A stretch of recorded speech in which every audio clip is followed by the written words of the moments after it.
আজ প্রথমবার নীল আদ্রিতার সাথে খারাপ ব্যবহার করেছে। How dare you! তোমার এত বড় সাহস! হ্যাঁ, তোমাকে কে অধিকার দেয় বলো তো যে তুমি আমারই অফিসে দাঁড়িয়ে আমাকেই এতগুলো উল্টোপাল্টা কথা তুমি শোনালে? তোমাকে এখানে আনাই আমার ভুল হয়েছে, সবচেয়ে বড় ভুল হয়েছে। এবার চুপচাপ এখান থেকে বেরিয়ে যাও, রাইট নাও।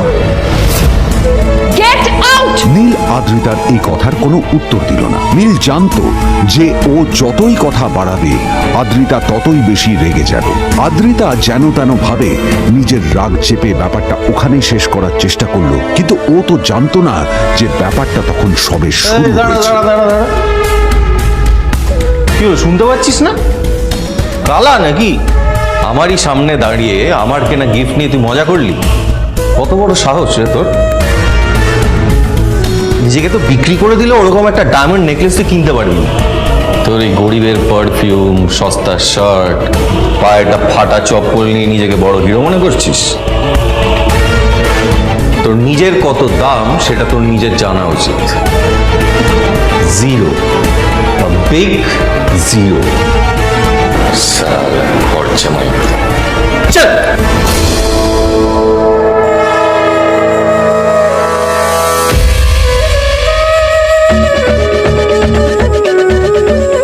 নীল তখনও ঝামেলা করার মেজাজ ছিল না, কিন্তু যখন কেউ অন্যের নীরবতা সুযোগ নিতে শুরু করে তখন কথা বলাটা প্রয়োজন। নীল আঙুল তুলে পেছনের দিকে ইশারা করে। প্রথম কথা, ওই যে ওখানে দাঁড়িয়ে আছে ও আমার স্ত্রী।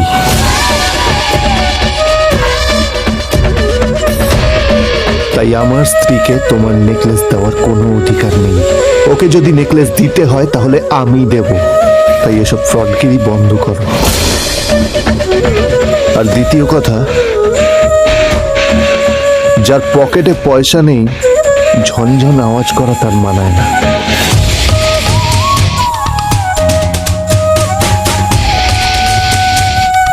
নীল বিজনকে তার সোয়াগ দেখিয়ে বেরিয়ে গেল।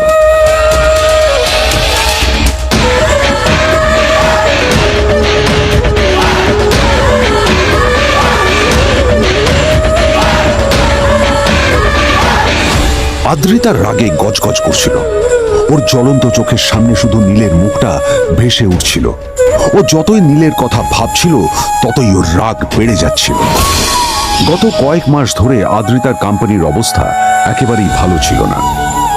আদ্রিতা তা সামলানোর আপ্রাণ চেষ্টা করছিল। কি যে করবে ও সেইটাই বুঝে উঠতে পারছিল না। তারপর বিজনের সাথে ওর দেখা হলো, আর তখনই বিজনের সাথে ওর বন্ধুত্ব হলো। বিজন একটা খুব বড় পরিবারের সদস্য। আজ বিজন শুধুমাত্র আদ্রিতার কোম্পানির একজন বিজনেস পার্টনারই নয়, সাথে বড় ইনভেস্টরও। আর শুধুমাত্র বিজনের কারণেই আদ্রিতার কোম্পানি এখনো চলছে। এই কোম্পানির সমস্ত লস বিজনই বহন করে এবং আদ্রিতারও ওকে তাই খুব প্রয়োজন। বিজনের সাথে বন্ধুত্ব করা আদ্রিতার পক্ষে সহজ কাজ ছিল না। অনেক কাঠখড় পুড়িয়ে আদ্রিতা ওর কাছাকাছি এসেছিল। সবকিছু ঠিকঠাকই চলছিল, সবকিছুই আদ্রিতার প্ল্যান অনুযায়ী হচ্ছিল, কিন্তু নীল আজ এসে সবকিছু নষ্ট করে দিল। জাস্ট কি দরকার ছিল বুঝতে পারছি না। কি দরকার ছিল নীলের বিজনকে এতগুলো কথা শোনানোর? এবার বিজন আমাকে টাকা দেবে কিনা সেটাও জানি না, আমার কোম্পানিতে ইনভেস্ট করতে চাইবে কিনা সেটাও বুঝতে পারছি না।